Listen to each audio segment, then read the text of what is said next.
Look at almost anything you'll do today, and there's a number attached to it. The coffee, the ride to work, the roof over your head. We move through life quietly translating the entire world into one single thing, money, so constantly that we've stopped noticing we're doing it. So it's strange to learn that money is one of the youngest things about being human. The first real coins were struck around 600 BC. Our species is roughly 300,000 years old, which means that for more than 99% of human existence, there was no money at all. No coins, no cash, no price tag on anything. For thousands of generations, a human being could live an entire life and never once hold a unit of currency. So here's a question almost nobody stops to ask. In all those years, how did people actually live? What did they use? You probably already think you know. Before money, people bartered. You had chickens, your neighbor had shoes, so you traded 3 chickens for a pair and went on your way. It's in nearly every economics textbook, always in the same tidy order.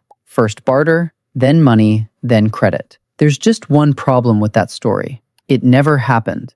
In 1985, the Cambridge anthropologist Caroline Humphrey put it bluntly: no example of a pure barter economy has ever been described, and certainly none from which money then emerged. The "we used to barter" idea was essentially dreamed up by Adam Smith in 1776 as a thought experiment, and everyone since has repeated it as if it were history. Anthropologists went looking for the barter village for over a century and never found it. When barter does appear, it's usually awkward swaps between strangers, or it shows up after money collapses, like Europeans scrambling after the fall of Rome. Barter isn't the childhood of money. It's mostly what's left when money disappears. So if our ancestors didn't barter and they had no money, what was the economy? The answer is stranger and frankly warmer than a marketplace. For most of human history, the economy wasn't something you carried. It was the people around you. Start with the oldest unit of all, the hunter-gatherer band. Watch what happens when a hunter brings down a large animal. He doesn't sell it, he gives it away. And there's a cold logic underneath the generosity. A big carcass will rot long before one family can eat it. So sharing it costs the hunter almost nothing and buys him something far better than meat. It buys him a room full of people who now owe him and who will feed him on the day he comes home with nothing. This is the first and deepest economy there is. Share what you have now, and you've stored your wealth inside other people. And the group protected this system fiercely. Among the Jews Hawansi of the Kalahari, the anthropologist Richard Lee found this out the hard way in 1969. To thank them for a year of help, he bought the biggest, fattest ox he could find for a Christmas feast, a 1,200-pound animal. To his shock, everyone mocked it. A bag of bones, they said, skin and gristle. It would barely feed a child. He was baffled,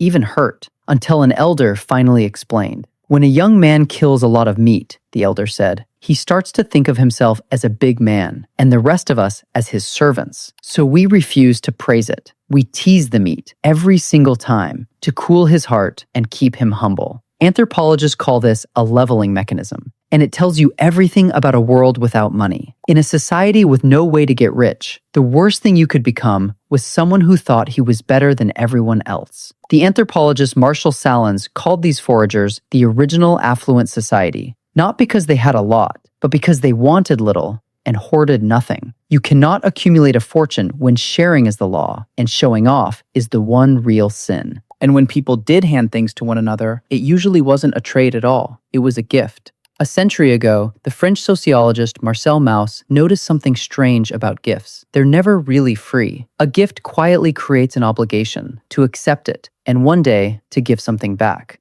A gift ties 2 people together with an invisible thread. A cash payment ends a relationship. A gift begins one. The Zhuangzi turned this into an entire survival system. They call it sharo, not food, but objects. Most famously, delicate necklaces and bracelets of ostrich eggshell beads, handed back and forth between partners as gifts, with no set price and no due date. The anthropologist Polly Wiesner found that a single person might keep 15 or more sharo partners, some of them living 100 or 200 kilometers away. And it wasn't jewelry, it was insurance. When your own waterhole dried up or the game vanished from your land, you could walk for days to a sharo partner's camp and be taken in and fed, because years of quiet gift-giving had already made you something like family. Their savings account wasn't a pile of coins buried in the ground. It was a web of people who were glad to see them coming. Even when humans built cities and needed real bookkeeping, money still didn't come first. In Debt, the first 5,000 years, the anthropologist David Graeber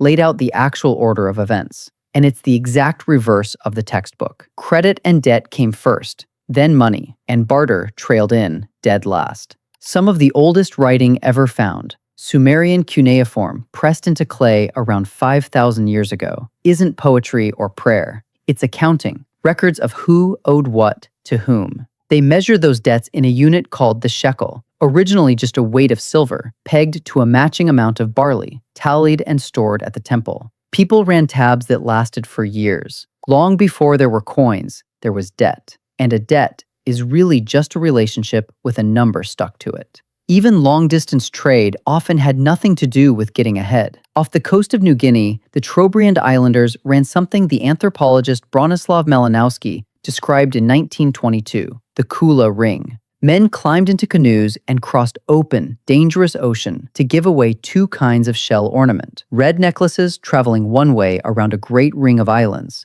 white armbands traveling the other. You couldn't spend them. You couldn't really even keep them. Your role was to receive a famous old armband, hold it a while, and pass it on. Why risk your life to give away jewelry you can't use? Because the kula was never about the shells. It was about the partnerships and the fragile peace between islands that the endless circle of giving held in place. For most of human history, even trade was mostly an excuse to stay connected. Now, you might be thinking this is all very sweet for tiny bands and remote islands, but surely real civilization needed cold, hard cash. And yet, the first true coins didn't appear until around 600 BC in a kingdom called Lydia, in what's now Turkey. And here's the part that rewrites the whole story. They weren't invented so neighbors could trade chickens more easily. As Graeber argues, coins were minted by a state to pay its soldiers and to collect its taxes. Money didn't grow up out of the village. It came down from the palace. And notice what coins quietly did to us. When you hand a stranger cash, the deal is finished. You owe each other nothing.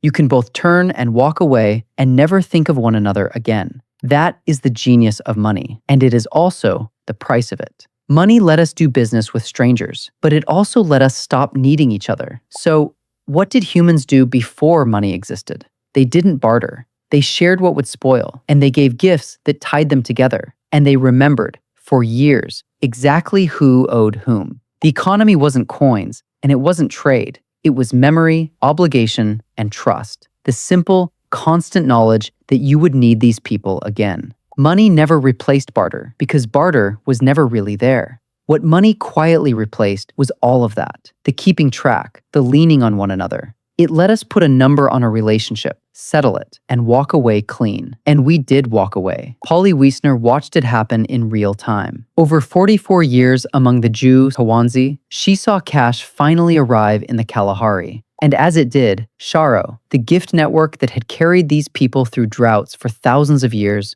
began to die. By the late 1990s, the partnerships had been cut in half. By 2018, she wrote, the whole ancient system had faded into little more than a story the elders still told. Because why share with a hungry visitor now, when you can simply buy your own food and owe no one anything? For 300,000 years, the thing that kept a human being alive was never what they owned. It was who would owe them and who they could lean on when everything went wrong. We finally invented a way to never owe anyone anything, and we have been quietly lonelier ever since. Money handed us the entire world of strangers. We are still finding out what it cost us to no longer need the people sitting right beside us.